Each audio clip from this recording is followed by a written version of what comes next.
After a relatively successful Game Week 23, I'm ready to start diving into the data for Game Week 24. This could be a massive week for Green Arrows if you play your cards right. Double game weeks with high chip usage really help to differentiate those players that plan and those players that don't. Let's hope for all of our sakes that all the effort we've been putting into our FPL teams really pays off.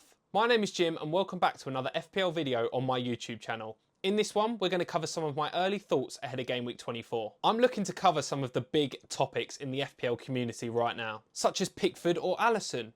When do we buy Haaland? Is it time to sell Palmer? And those electric Bournemouth midfielders. If you enjoyed the video, please smash that like button. It helps more than you know. And if you're new around here, subscribe. Anyway, enough of that. Let's get into it.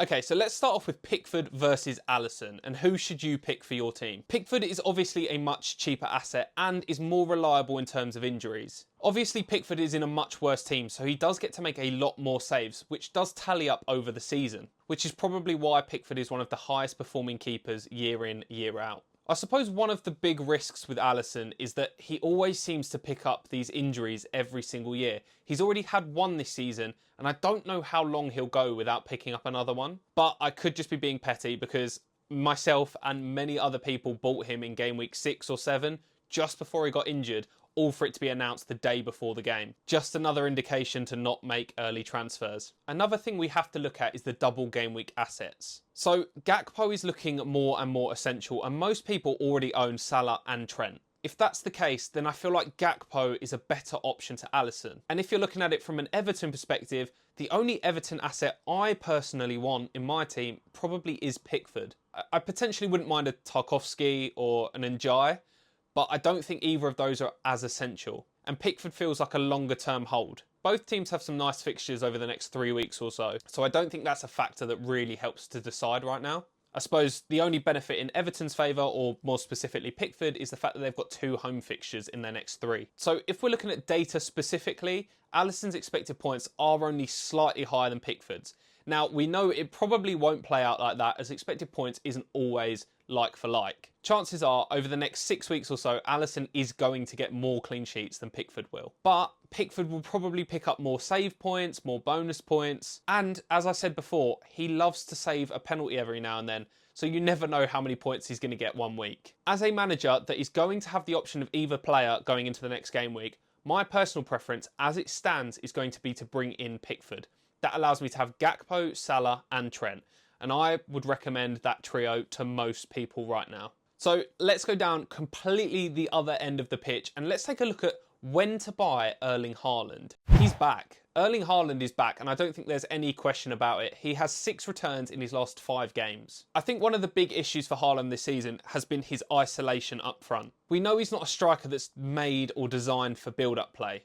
He's there to put the ball in the back of the net when it gets there. The problem is, Manchester City's players around him, your Fodens, your Jack Grealishes, they've not been performing. They've not been creating the chances, and they've not been getting in the positions. And they've not been providing enough threat to other defences. A big part of Haaland's game is isolating himself against the centre-back. He's not been able to do that because while people like Kevin De Bruyne have been out and Foden's not been performing, defenders can double up on Haaland most of the time, which is really isolating his game and making it very difficult for him to get involved and get on the score sheet. Now that Phil Foden's performances have picked up massively, it is no coincidence that we are seeing a big upturn in Erling Haaland's performances. All of a sudden, defences have 2 players to worry about. And now you could argue, defences are going to have 3 players to worry about. It's very, very early doors to give out strong opinions, but Marmoush looked fantastic at the weekend. He's going to provide a directness and a threat that is going to take some of the attention off of Erling Haaland, giving him a bit more space in the box and a bit more opportunity. For me personally, I don't think it's going to be if we buy Erling Haaland back. I think it's going to be a question of when. Right now, Manchester City have some of the hardest ranked fixtures in the Premier League up until about game week 27. From that point onwards, they have some of the best fixtures in the league.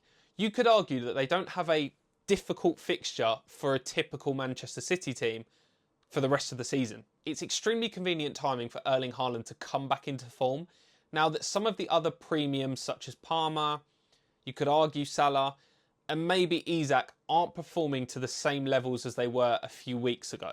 I think you're definitely going to see some heads turn over the next few weeks. Another thing that will really help Erling Haaland is the fact that some of the other midfielders, particularly the cheap ones such as Kluivert and Semenyo, are performing very, very well, which will allow managers to move from someone like Palmer to Kluivert to then fund a move from Isak to Haaland, for example. It feels like all of these variables have aligned at the perfect time, which does help to facilitate a move back to Erling Haaland.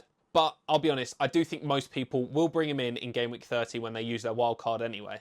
Just to get into the data a little bit, his expected goals are the best in the league. 0.79 expected goals per game is still unheard of and still unreal for Erling Haaland. And that's despite them struggling for a large portion of this season. But on the flip side to that, his expected points over the next 3 weeks are nowhere near as high as someone like Alexander Isak. That is why he is not a definite buy just yet, but I do think that he should be on everyone's watch list for the near future. So I have obviously mentioned Alexander Isak quite a few times when speaking about Haaland. So let's get into the data of Alexander Isak and a potential replacement for their tricky fixture run. Despite Alexander Isak being on absolute fire, I would not be surprised if people start to move off him in the next couple of weeks. But I do think that will depend on what type of manager you are. Some managers pick players based on fixtures and some managers pick players based on form. If you're a fixture manager, then I expect you to sell Isak. Ollie Watkins now has 3 returns in a row and 2 fantastic up-and-coming fixtures. Don't get me wrong, Aston Villa's fixtures do get a little bit trickier after that, so he is very much a short-term buy. You could argue that Gakpo is a better option, but I'm not going to cover the double game week players just yet. Now, if you think back towards the start of the season, both Watkins and Isak had howlers for the first 10 or so game weeks. Yet both of them still have very, very good expected goals. This year feels like there's been quite a big switch between Isak and Watkins. Last year, Isak seemed like the definite goal scorer. He was the man that was going to score you more goals. Whereas Ollie Watkins was definitely the man for goal involvements. Whereas if we look at the data now, Isak beats Watkins in both expected goals and expected assists. I think that really shows where Ollie Watkins has lacked in his game this year. He's struggling to involve his wingers as much or his attacking midfielders, which you could argue is why Morgan Rogers has struggled of late.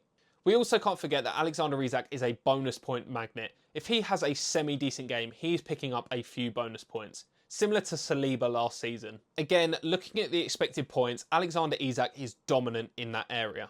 For me, Alexander Isak is a definite hold for the time being, especially seeing as he has 2 home fixtures in his next 3 games. And one thing that always concerns me about Ollie Watkins is the fact that John Duran is there in the sidelines waiting to pounce on his position. And if Ollie Watkins isn't scoring goals, despite getting assists, I don't know if he holds down that position for very long. Let's move on to another premium asset that a few people have been having an issue with of recent. So, Cole Palmer, 2 blanks in a row. But we have to remember, as football fans, we have very, very short memories. It's easy to forget that he has 3 double-figure returns in his last 6. And I don't know if you've watched the Chelsea games, but he did have an expected assist of 0.36, which is quite high over the last 2 games. If it wasn't for Madueke and Nicholas Jackson, then he probably would have had a few more returns. For now, I think we can put it down to just being slightly unlucky. It's no coincidence that Cole Palmer's expected goals and expected assists are some of the most consistent in the league. He is one of the most efficient Premier League footballers. We all know that he's an absolute magnet for bonus points. He would have a lot more returns and be right up there with Salah this season if he had better finishers around him. His big chance creation is the best in the league currently. Look, I'll be honest, I don't think he's a hard sell just yet. I don't think we should be looking to move him on. But I do think we have to keep one eye on him, as he is an expensive asset. And with, as I said previously, with players like Haaland coming back into form, and even the alternative of Phil Foden now being in form, Cole Palmer has to pick it up. And let's be honest, going forward, no team is going to have Isak, Salah, Haaland and Cole Palmer. It's just not feasible. So one of them has to go. And if we're trying to look at it from a complete neutral standpoint, just based on the data and not the eye test, then Cole Palmer is probably the one to sell. But then we have the whole argument that owning premium midfielders over a season pays off more than owning a premium attacker. So then do you get rid of Isak for Haaland? That's a whole other debate for another week, I think. Now, if you did choose to sell Erling Haaland, there are 2 players that I could think of currently that would really help your budget. And they both play for the team that has currently turned into prime Barcelona. And that is, of course, Kluivert and Semenyo. Kluivert has come out of absolutely nowhere with 7 returns in his last 3 games. Let's be honest, he's really being helped by the fact that he's playing a lot more centrally than he was previously, as he seems to be playing a slightly more supportive role to Ouattara that he would normally do for their striker. Now, if we're looking at it from a data standpoint, I still think Semenyo is a better option. I would say that the data is a little bit skewed because Kluivert's data has gone through the roof over the last 3 or 4 weeks. But overall, Semenyo probably offers you a few more consistent points. But Kluivert in his new role currently is a much better option, as he's now on penalties and offers a bit more attacking value. I suppose the thing that we have to watch out for is how long is he going to be in this position? Whoever you choose, let's be honest, price rises are going to be very, very consistent over the next 2 weeks. If you are desperate to get them in, I think game week 25 is your point of entry. From that point onwards, they have fantastic fixtures, and in game week 29, they play Brentford, so they will not be blanking. So that's potentially 1 or 2 players less that you have to worry about. If you are desperate for a new midfielder and you've had enough of someone like Morgan Rogers, then you could bring them in now. But I wouldn't expect too much from playing Liverpool in game week 24, but longer term, I'm sure they'll be fantastic assets. Now, who I would personally bring in, it's tough to decide. I think currently I would pick Kluivert, just mainly because in game week 30, I'm going to be using my wild card and I can move off of one of them if I have to. But if I didn't have my wild card still, then I would probably go with Semenyo as a long-term hold. The reason for that is that when Bournemouth players come back from injury, there's a good chance that Kluivert's minutes drop, whereas Semenyo, pre all the injuries, was still playing 90 minutes every week. So I don't think Kluivert's a rotation risk right now, but I do think maybe from game week 27, 28, 29, he might become a slight rotation risk. Just a little honourable mention to another Bournemouth asset is Ouattara. I've probably butchered that pronunciation. 4 returns in his last 2, and he did have a goal disallowed against Newcastle. He is now playing in the number 9 for Bournemouth and is a very cheap option at 5 million. So if your budget is really, really tight, he could be a fantastic option for you. I just think long term, the other 2 are much safer options. Now, let's move on to a locked-in midfielder that you should be buying for game week 24. And that is, of course, Bryan Mbeumo. Bit of a shaky performance against Palace with that penalty miss, but he did rectify it and was allowed to retake it. So we'll just act like that didn't happen, shall we? If you're planning to wildcard in game week 30, then Bryan Mbeumo right now is a fantastic asset to buy. As after game week 30, Brentford have some tricky fixtures, so I would move off him then. Similar to Cole Palmer, Bryan Mbeumo has very high expected goal involvements. And their next 3 fixtures of Tottenham, West Ham and Leicester are incredible. He has very decent expected points over the next 5 game weeks. And as a lot of players I've mentioned today, he is an absolute magnet for bonus points. So players that I'd potentially bring in Bryan Mbeumo for are maybe players like Kulusevski. A lot of people brought him in. I just don't think Tottenham assets are very viable right now. The Newcastle triple up, a lot of people have it. You might want to keep Lewis Hall, and you probably definitely want to keep Isak right now. So then you might have Murphy or Gordon. If you've got the budget to go up from Murphy or, you know, a sideways step from Gordon, then that is the personal transfer I'm making. I'm doing Gordon to Bryan Mbeumo. And then you might even currently have Phil Foden. I'm not saying to sell Phil Foden, calm down. But their fixtures are very, very tricky. And if you wanted to invest a little bit of money elsewhere, you could downgrade Foden to Bryan Mbeumo, as Foden is very expensive still. Another player that you could potentially swap out is someone like Morgan Gibbs-White. Another player you could potentially look at if you didn't want to touch your midfield is, of course, Wissa. Brilliant player, offers a bit more attacking threat than Mbeumo. I just prefer Mbeumo as an all-round asset at the moment. Bryan Mbeumo seems to make something happen from nothing, whereas Wissa sometimes relies on his team playing well to get any sort of performance out of him. So that's all the players and potential transfers that I think we need to cover this week. Let's just take a quick look at captaincy selection for game week 24.